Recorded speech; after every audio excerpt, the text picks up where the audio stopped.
नाज़रीन, क्या आपने कभी सोचा है कि हज़रत इदरीस अलैहिस्सलाम और फरिश्ता इज़राइल की मुलाकात किस तरह का मंजर पेश करती होगी।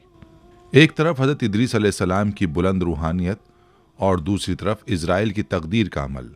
दोनों की मुलाकात एक ऐसे वक्त में हुई जब इंसानों के दिलों में तकदीर और मौत के बारे में सवाल पैदा होते थे। इस मुलाकात में न सिर्फ हज़रत इदरीस अलैहिस्सलाम की फजीलत और आसमानी इल्म का इजहार होता है, बल्कि अल्लाह की मशीयत और इंसानों की तकदीर के बारे में भी अहम सबक मिलता है कि यह मुलाकात इंसानों के लिए ज़िंदगी और मौत के बारे में एक नई बसीरत पैदा करती है। यह किस्सा एक रूहानी तजुर्बा है जो हमें अल्लाह की हिकमत और कुदरत को समझने की दावत देता है। इस मुलाकात का मकसद क्या था और क्या इस मुलाकात से हज़रत इदरीस अलैहिस्सलाम ने कोई ऐसी हिकमत पाई जो आज भी हमारे लिए रहनुमाई का बाइस बन सकती है। नाज़रीन, आज की इस वीडियो में हम आपको हज़रत इदरीस अलैहिस्सलाम की ज़िंदगी के कुछ ऐसे दिलचस्प और हैरानकुन पहलुओं से रोशनास कराएंगे जो शायद आपने पहले ना सुने हों। हज़रत इदरीस अलैहिस्सलाम की ज़िंदगी के मुख्तलिफ वाक़यात और उनकी वफ़ात से मुताल्लिक रवायात पर रोशनी डाली जाएगी, जिनमें ख़ास तौर पर सूरज के फरिश्ते और मलकुल मौत के साथ आपकी अनोखी मुलाकातें भी शामिल हैं। क्या आप जानते हैं कि हज़रत इदरीस अलैहिस्सलाम की वफ़ात के हवाले से मुख्तलिफ हैरत अंगेज़ दास्तानें मौजूद हैं। इन तमाम सवालात का जवाब जानने के लिए इस वीडियो को आखिर तक ज़रूर देखिए। याद रखें, मुसलमान होने के नाते हम पर फ़र्ज़ है कि हम अल्लाह के अंबिया और उनकी ज़िंदगियों के बारे में इल्म हासिल करें, क्योंकि इन पर ईमान हमारे ईमान का हिस्सा है। इसी जज्बे से ये मालूमाती वीडियो आपके लिए तैयार की गई है। नाज़रीन, हज़रत इदरीस अलैहिस्सलाम अल्लाह ताला के तीसरे नबी थे जो हज़रत आदम अलैहिस्सलाम और हज़रत शीस अलैहिस्सलाम के बाद नबूवत के अजीम मनसब पर फायज हुए। मौरखीन के मुताबिक आपकी विलादत बाबुल, मौजूदा इराक या मिस्र के शहर मिनफीस में हुई। आपका असल नाम अखनूख था, जबकि कुरान मजीद और अहादीस में आपको इदरीस के नाम से जाना गया है। बाइबिल के मुताबिक आपका नाम जूक था और आप यारद के बेटे थे। मुख्तलिफ बुजुर्गान दीन ने आपका वस्फ कुछ इस तरह बयान किया है। आपका जिस्म तनासुब से भरपूर, खूबसूरत और दुबले पतले, आपकी दाढ़ी घनी, आपके कांधे चौड़े थे, आपकी हड्डियां मजबूत थी और आपकी आंखों में चमक थी। आपकी बातचीत बावकार थी और आप खामोशी को पसंद करते थे। जब आप चलते तो नजरें नीची रखते और गुस्से में इंतहाई जलाली नजर आते।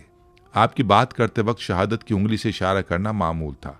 आपकी अंगूठी पर यह इबारत कंधा थी, अल्लाह पर ईमान के साथ साथ सब्र फतह का जरिया है। आपकी कमर से बंधे पटके पर यह इबारत तहरीर थी, हकीकी ईदें अल्लाह की फरादी को महफूज रखने में छुपी हैं और दीन का कमाल शरीयत से वाबस्ता है, जबकि मुरब्बत में दीन की तकमील होती है। और जब आप जनाजे की नमाज के वक्त पटका बांधते तो उस पर यह इबारत होती, सादतमंद वो है जो अपने नफ्स पर काबू पाए और अपने नेक आमाल को अल्लाह के सामने शिफात के तौर पर पेश करे। रिवायत के मुताबिक हज़रत इदरीस अलैहिस्सलाम ने सबसे पहले इंसानों को लिखने पढ़ने और इल्म हासिल करने का पैगाम दिया और अपनी ज़िंदगी का बेशतर हिस्सा इसी तालीम और तरबियत में गुजारा। चुनांचे लोग आपको इदरीस यानी तालीम देने वाला कहकर जानने लगे। दोस्तों, रिवायत के मुताबिक हज़रत इदरीस अलैहिस्सलाम का ताल्लुक हज़रत शीश अलैहिस्सलाम की 5वीं नस्ल से था और आपका नसब यूं बयान किया जाता है, इदरीस बिन यारद बिन महाइल बिन कनैन बिन अनोश बिन शीस बिन आदम अलैहिस्सलाम। नाज़रीन, ये याद रखें कि हज़रत शीस अलैहिस्सलाम का इंतकाल हुआ तो कुछ वक्त बाद उनके पैरोकारों की तादाद बहुत कम हो गई। काबिल की औलाद ने कुफ्र, शिर्क, बदकारी और बेहयाई को फ़रोग देना शुरू कर दिया था। जिना और शराब नोशी आम हो चुकी थी और पाकीज़ा रिश्तेदारियों का कोई तसव्वुर ना था। बुतों की पूजा, आग की इबादत की जाने लगी थी और हर तरफ शैतान और उसके पैरोकारों का तसल्लुत था। हज़रत आदम अलैहिस्सलाम और हज़रत शीस अलैहिस्सलाम की शरीयत और अल्लाह के अहकाम की खिलाफ वर्जी हो रही थी। ये वो वक्त था जब अल्लाह ताला ने उस बिगड़ी हुई कौम में एक नबी भेजने का फैसला किया और उस अजीम मनसब के लिए हज़रत शीस अलैहिस्सलाम की नस्ल से हज़रत इदरीस अलैहिस्सलाम को मुंतखब किया गया। हज़रत इदरीस अलैहिस्सलाम में वो तमाम खुसूसियात मौजूद थीं जो अल्लाह के नबी में होनी चाहिए। आप अलैहिस्सलाम हज़रत आदम अलैहिस्सलाम के दीन के पैरोकार, निहायत इबादत गुजार, मुत्तकी, परहेजगार और इंतहाई सच्चे इंसान थे। नबूवत का मनसब संभालते ही आपने अपनी कौम के गुमराह लोगों को हिदायत देने और नेकी की तरफ बुलाने का काम शुरू कर दिया। लेकिन ये बातें और राह हिदायत का पैगाम उन लोगों को बहुत बुरा लगने लगा और वो आपके दुश्मन बन गए और आपके पैरोकारों को मुख्तलिफ अजियतों का सामना करना पड़ा। उसके बाद हज़रत इदरीस अलैहिस्सलाम ने उनके तकालीफ से तंग आकर बाबिल से हिजरत करने का फैसला किया और अपने पैरोकारों को इस फैसले से आगाह किया। बाबुल एक सरसब्ज और शादाब इलाका था जो दरियाए फुरात और दरियाए दजला के किनारे वाक़ था, इसलिए यहाँ से हिजरत करना लोगों के लिए एक मुश्किल फैसला था। ताहम हज़रत इदरीस अलैहिस्सलाम की वजाहत और रहनुमाई के बाद आपके पैरोकार हिजरत करने के लिए तैयार हो गए। हज़रत इदरीस अलैहिस्सलाम के साथ चलने वाले कुछ साथियों ने आपसे सवाल किया, ए अल्लाह के नबी, अगर हम बाबिल को छोड़ देंगे तो हमें ऐसी जगह कहाँ मिलेगी? हज़रत इदरीस अलैहिस्सलाम ने जवाब दिया, अगर हम अल्लाह की मदद और उम्मीद रखेंगे तो वो हमें हर चीज़ अता करेगा। आखिरकार आप मिस्र पहुँचे, जो उस दौर में एक बहुत ही खूबसूरत और सरसब्ज इलाका था। आपने वहाँ पहुँचकर अल्लाह का शुक्र अदा किया और सुभान अल्लाह कहा। फिर आप वहीं रहने लगे और लोगों को इल्म सिखाने में मशगूल हो गए। हज़रत इदरीस अलैहिस्सलाम वो पहले शख्स थे जिन्होंने कलम के ज़रिए लिखने का आगाज़ किया और लोगों को ये इल्म सिखाया। फिर आपने उन लोगों के साथ मिलकर जो ईमान लाए थे बाबिल में बुराई और बुरे लोगों के खिलाफ जंग की और फतह हासिल की, जिसके बाद दुनिया से बुराई का खात्मा हो गया। नाज़रीन, आपको बताते चलें कि हज़रत इदरीस अलैहिस्सलाम का कुरान मजीद में 2 मरतबा जिक्र आया है। सूरह मरियम में अल्लाह ताला फरमाते हैं, और उस किताब में इदरीस का जिक्र कीजिए, बेशक वो बड़े सच्चे नबी थे और हमने उन्हें बुलंद रुतबे तक पहुँचाया। इसी तरह सूरह अंबिया में अल्लाह ताला ने फरमाया, और इस्माइल, इदरीस और जुल्कफल का जिक्र कीजिए। ये सब अल्लाह के अहकाम पर साबित कदम रहने वाले थे। प्यारे दोस्तों, कुरान की मारूफ और मुस्तनद तफसीर मारूफुल कुरान के मुताबिक हज़रत इदरीस अलैहिस्सलाम हज़रत नूह अलैहिस्सलाम से 1000 साल पहले पैदा हुए। अल्लाह ताला ने आप पर नबूवत का दरवाज़ा खोला और आप पर 30 सहीफ़े नाजिल किए। हज़रत इदरीस अलैहिस्सलाम वो पहले इंसान हैं जिन्होंने इल्म नजूम और हिसाब का इल्म मौजज़े के तौर पर दिया गया, और आप ही थे जिन्होंने सबसे पहले कलम से लिखना और कपड़े सीना सिखाया। इससे पहले लोग उमूमन जानवरों की खालों को लिबास के तौर पर इस्तेमाल करते थे। आप ही ने सबसे पहले नाप तोल के तरीक़े मुतारिफ कराए और असलहा बनाने की महारत हासिल की, जिसके ज़रिए आपने बनु काबिल से जिहाद किया। हज़रत इदरीस अलैहिस्सलाम के कई मशहूर अक़वाल और नसीहतें मुख्तलिफ़ ज़बानों में ज़रबुल मिसल और हिकमत के तौर पर इस्तेमाल की जाती हैं। उनमें से कुछ आप दोस्तों को भी बताते चलें। अल्लाह की बेशुमार नेमतों का शुक्र इंसानी ताकत से बाहर है। जो इल्म कमाल और अमल सालेह का ख्वाहिशमंद हो, उसे जहालत और बदकारी से दूर रहना चाहिए। क्या तुम नहीं देखते कि हर माहिर कारीगर जब अपनी महारत दिखाना चाहता है तो वो सुई हाथ में लेता है, ना कि बर्मा। दुनिया की भलाई हसरत है और बुराई निदामत। अल्लाह की याद और अमल सालेह के लिए खुलूस नीयत ज़रूरी है।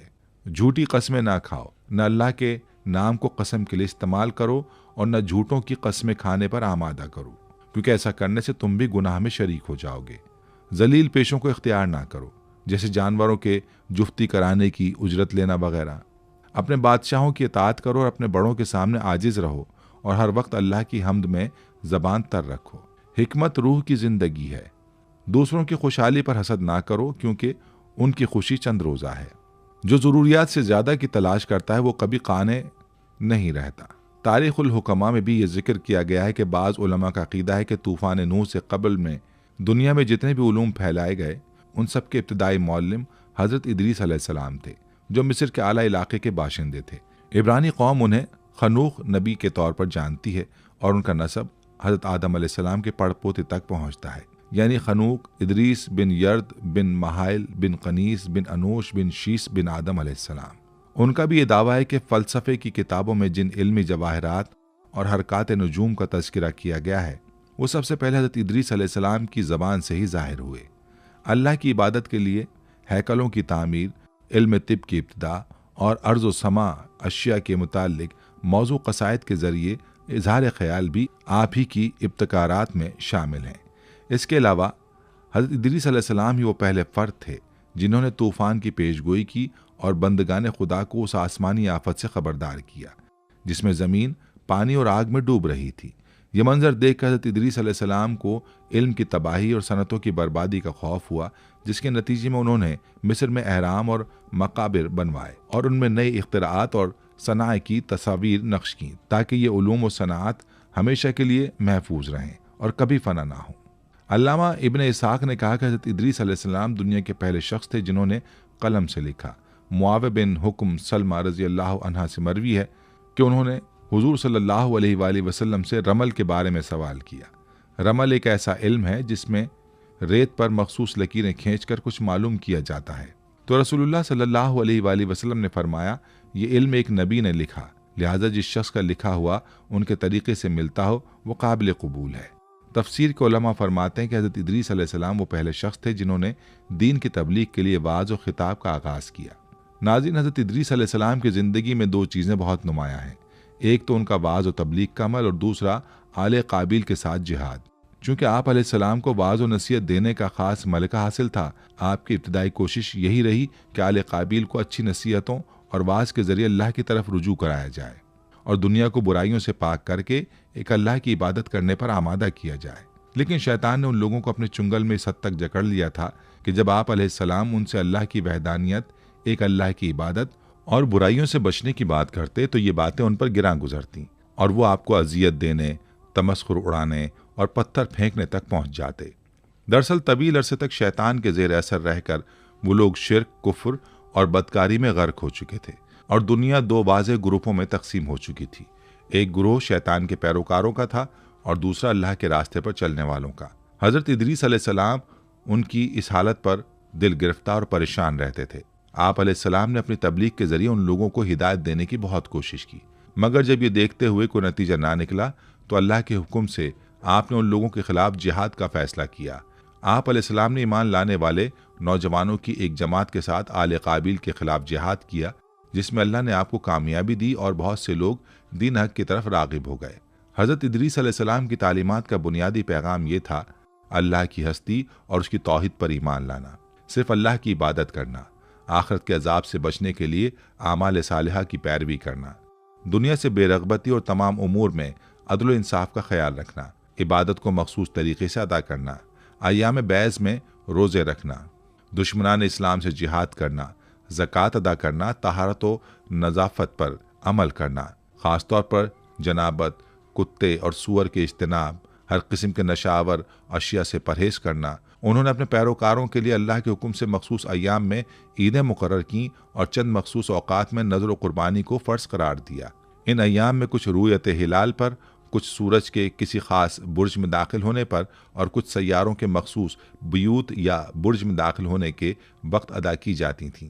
नाज़रीन, याद रहे कि हज़रत इदरीस अलैहिस्सलाम के ज़माने में नज़ुरात और कुर्बानियों के हवाले से तीन चीज़ें बहुत अहमियत रखती थीं: खुशबुओं की धूनी, जानवरों की कुर्बानी और शराब। इनके अलावा मौसम की पहली पैदावार भी नज़र की जाती थी, जैसे मीठे फल, ख़ास तौर पर सेब, और अनाज में गेहूँ, जबकि फूलों में गुलाब को तरजीह दी जाती थी। हज़रत इदरीस अलैहिस्सलाम ने अपनी उम्मत को ये भी बताया कि मेरी तरह और भी अम्बिया आएंगे जो दीनी और दुनियावी इस्लाह के लिए अपनी उम्मतों को हिदायत देंगे। उन अम्बिया की खुसूसियात ये होंगी कि वो हर बुरी बात से पाक होंगे, उनमें फ़ज़ाइल का कमाल होगा और वो ज़मीन व आसमान के अहवाल से बाखबर होंगे। वो वही इलाही के ज़रिए इस तरह आगाह होंगे कि कोई भी सवाल करने वाला तशना न रहेगा और उनकी दुआएं कबूल होंगी। उनके पैगामात का खुलासा इस्लाह कायनात होगा।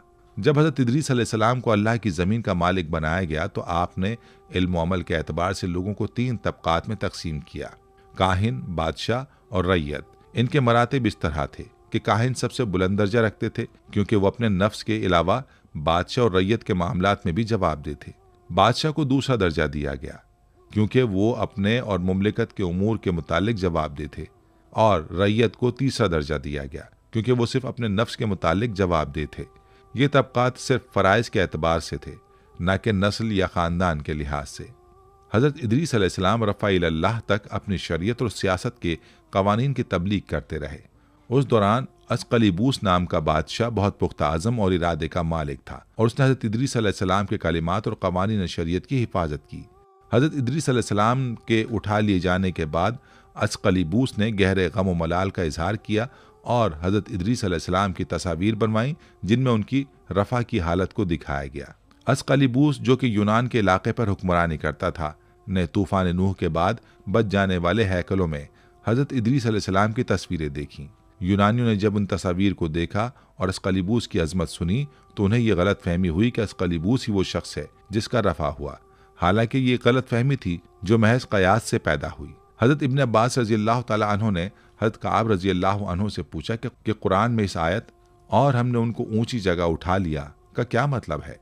हज़रत काब रज़ियल्लाहु अन्हु ने बताया कि अल्लाह ताला ने हज़रत इदरीस अलैहिस्सलाम को वही भेजी कि वो हर दिन तमाम बनी आदम के अमाल के बराबर दर्जात अता करेगा हज़रत इदरीस अलैहिस्सलाम ने ये चाहा कि वो मलकुल मौत से मिलकर अपनी ज़िंदगी के बारे में दरियाफ्त करें। जब फरिश्ते आए तो हज़रत इदरीस अलैहिस्सलाम ने उन्हें बताया कि वो मलकुल मौत से बात करना चाहते हैं। फरिश्ते ने उन्हें अपने पैरों पर उठाया और आसमान की तरफ ले गए, और जब चौथे आसमान पर पहुंचे तो मलकुल मौत से मुलाकात हुई। मलकुल मौत ने हैरानी से पूछा कि हज़रत इदरीस अलैहिस्सलाम कहाँ हैं। जब फरिश्ते ने बताया कि वो मेरे साथ है तो मलकुल मौत ने कहा कि अल्लाह की तरफ से मुझे यह हुक्म मिला है कि हज़रत इदरीस अलैहिस्सलाम की रूह चौथे आसमान पर कब्ज करनी है, और ये सोचकर मैंने उनकी रूह कब्ज करने के लिए ज़मीन पर आना था। इब्न अबी हातिम ने इसी आयत की तफसीर में एक और हदीस जिक्र की है, जिसके मुताबिक हज़रत इदरीस अलैहिस्सलाम ने फरिश्ते से कहा कि वो मलकुल मौत से पूछें कि मेरी कितनी उम्र बाकी है। हालांकि हज़रत इदरीस अलैहिस्सलाम खुद फरिश्ते के साथ मौजूद थे। जब मलकुल मौत से पूछा गया तो उन्होंने कहा कि जब तक वो हज़रत इदरीस अलैहिस्सलाम को ना देख लें वो कुछ नहीं कह सकते। फिर जब मलकुल मौत ने हज़रत इदरीस अलैहिस्सलाम को देखा तो उन्होंने कहा कि तुम मुझसे ऐसे शख्स के बारे में सवाल कर रहे हो जिसकी ज़िंदगी पलक झपकने से भी कम है। इसके बाद फरिश्ते ने जब हज़रत इदरीस अलैहिस्सलाम को देखा तो उनकी वफ़ात हो चुकी थी। नाज़रीन, जैसा कि पहले भी जिक्र किया गया, हज़रत इदरीस अलैहिस्सलाम की वफ़ात के हवाले से मुख्तलिफ आ रहा है। एक रिवायत है कि हज़रत इदरीस अलैहिस्सलाम की वफ़ात चौथे आसमान पर हुई। बास का कहना है कि हज़रत इदरीस अलैहिस्सलाम जन्नत में जिंदा हैं, और कुछ रिवायात में यह जिक्र है कि आपकी वफ़ात सूरज के फरिश्ते के साथ ताल्लुक़ और तुलुए आफ्ताब के मकाम पर हुई। आइए इस हवाले से अहादीस की रोशनी में मज़ीद तफसील से बात करते हैं। वीडियो को मुकम्मल देखें ताकि आपको मुकम्मल मालूमात मिल सके। सबसे पहले मेराज के दौरान नबी अकरम सल्लल्लाहु अलैहि वसल्लम ने हज़रत इदरीस अलैहिस्सलाम को किस आसमान पर देखा। इमाम बुखारी रहमहुल्लाह ने अपनी सही बुखारी में वाक़या मेराज का जिक्र करते हुए हज़रत अबू ज़र रज़ियल्लाहु अन्हु से रिवायत की कि नबी अकरम सल्लल्लाहु अलैहि वसल्लम ने कि किस आसमान पर हज़रत इदरीस अलैहिस्सलाम से मुलाकात की, लेकिन इस मुलाकात का कौन सा आसमान था इसका जिक्र नहीं किया गया। हज़रत अबू ज़र रज़ियल्लाहु अन्हु से रिवायत की है कि नबी अकरम सल्लल्लाहु अलैहि वसल्लम ने किसी आसमान पर हज़रत इदरीस अलैहिस्सलाम से मुलाकात की थी, लेकिन इस मुलाकात का कौन सा आसमान था इसका जिक्र नहीं किया गया। अलबत्ता इमाम तिरमिज़ी अपने जामे तिरमिज़ी में हज़रत अनस बिन मालिक रज़ियल्लाहु अन्हु से नकल करते हैं कि नबी सल्लल्लाहु अलैहि वसल्लम ने शब मेराज में हज़रत इदरीस अलैहिस्सलाम को चौथे आसमान पर देखा था। इसके अलावा बाज़ तफासीर में हज़रत इदरीस अलैहिस्सलाम को छठे आसमान पर मौजूद होने का भी जिक्र आया है। नाज़रीन, सूरह मरियम की आयत नंबर 57 के मुताबिक अल्लाह ताला ने हज़रत इदरीस अलैहिस्सलाम को बुलंद मकाम पर उठा लिया।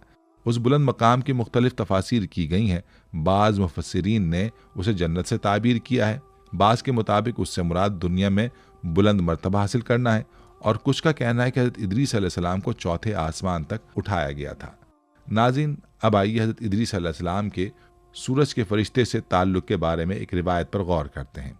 एक रिवायत के मुताबिक हज़रत इदरीस अलैहिस्सलाम एक दिन सफ़र पर थे और सूरज की शदीद गर्मी से बहुत तकलीफ में मुब्तला हो गए।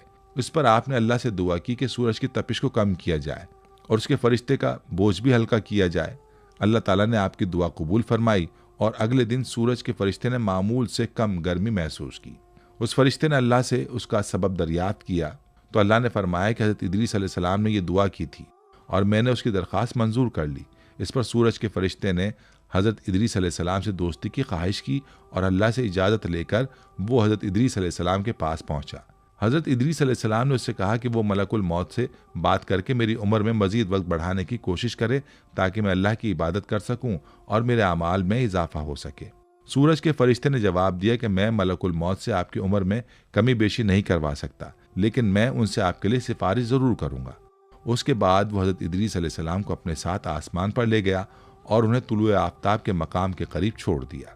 खुद मलकुल मौत के पास गया। जब मलकुल मौत से उसने हज़रत इदरीस अलैहिस्सलाम की उम्र में ताख़ीर की बात की तो मलकुल मौत ने कहा कि किसी की मौत में ताख़ीर करना मेरे बस में नहीं, ताहम मैं उनके बारे में बता सकता हूँ कि उनकी मौत का वक्त आ चुका है।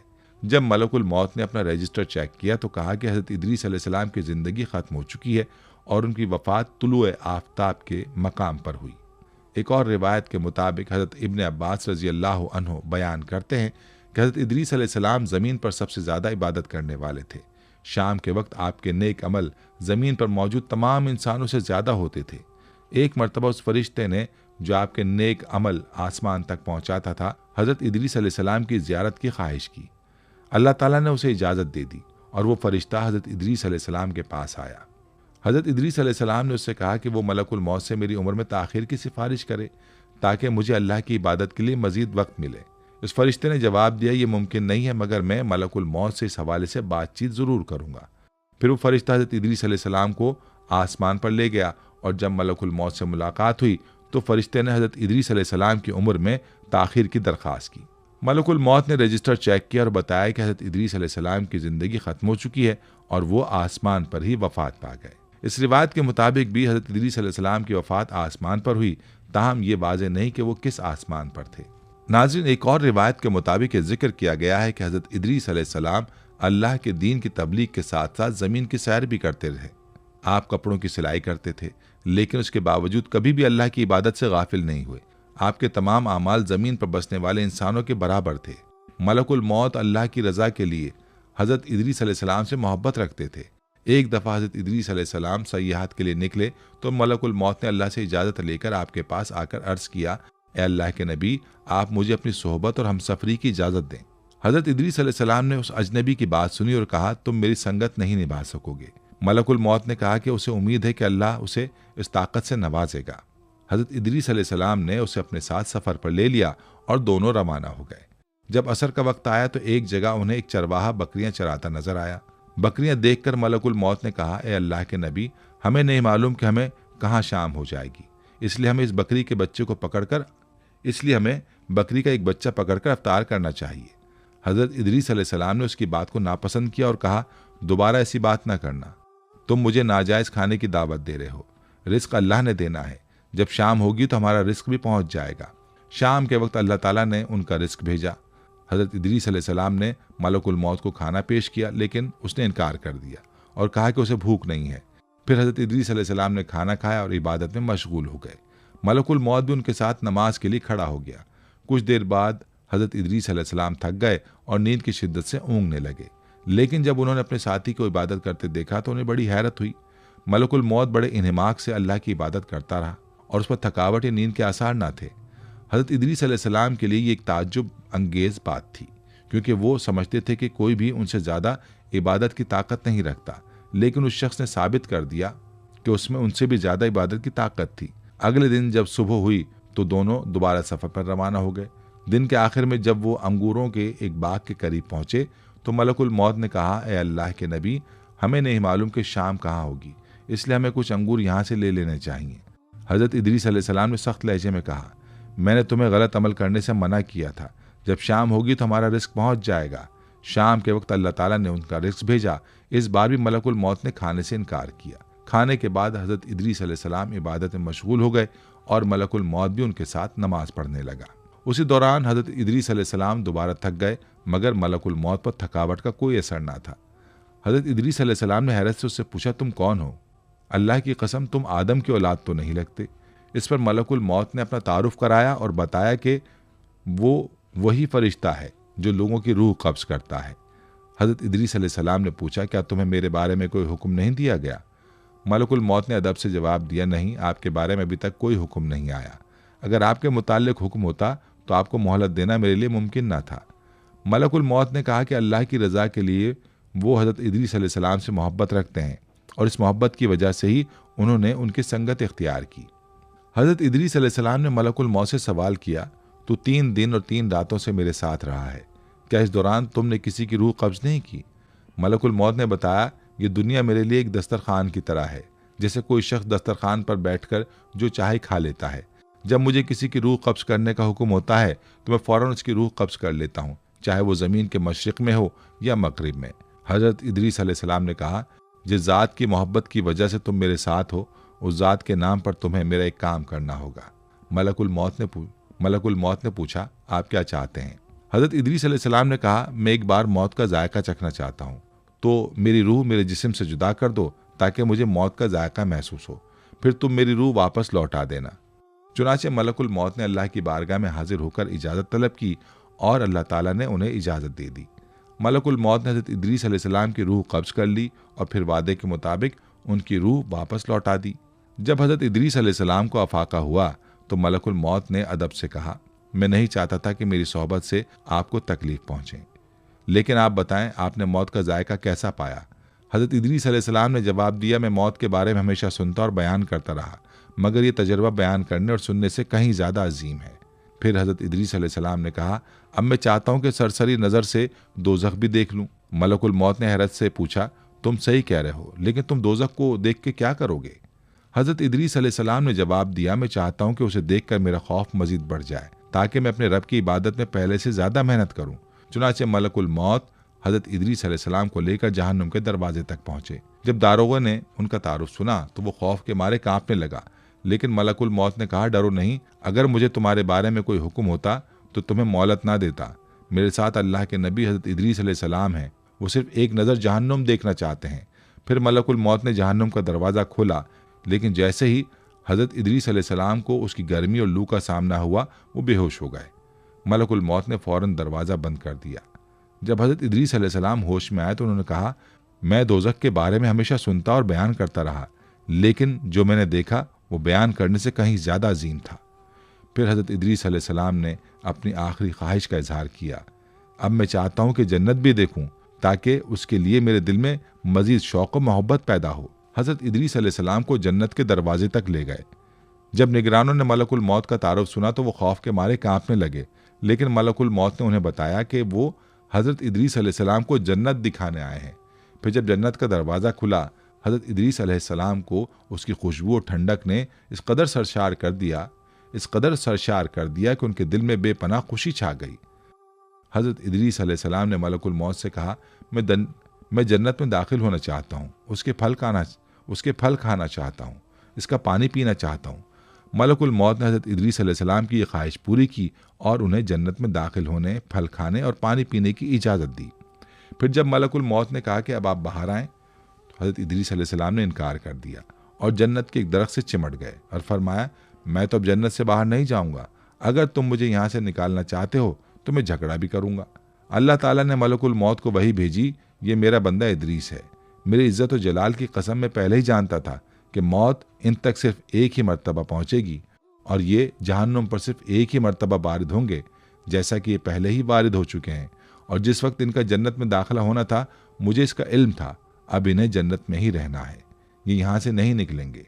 नाजरीन, ये थी हज़रत इदरीस अलैहिस्सलाम की रिवायत जो हमने आपके सामने पेश की।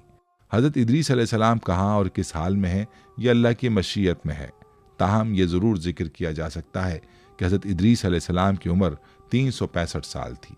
अल्लाह पाक आप अलैहिस्सलाम पर अपनी रहमतें और बरकतें नाजिल फरमाए। आमीन।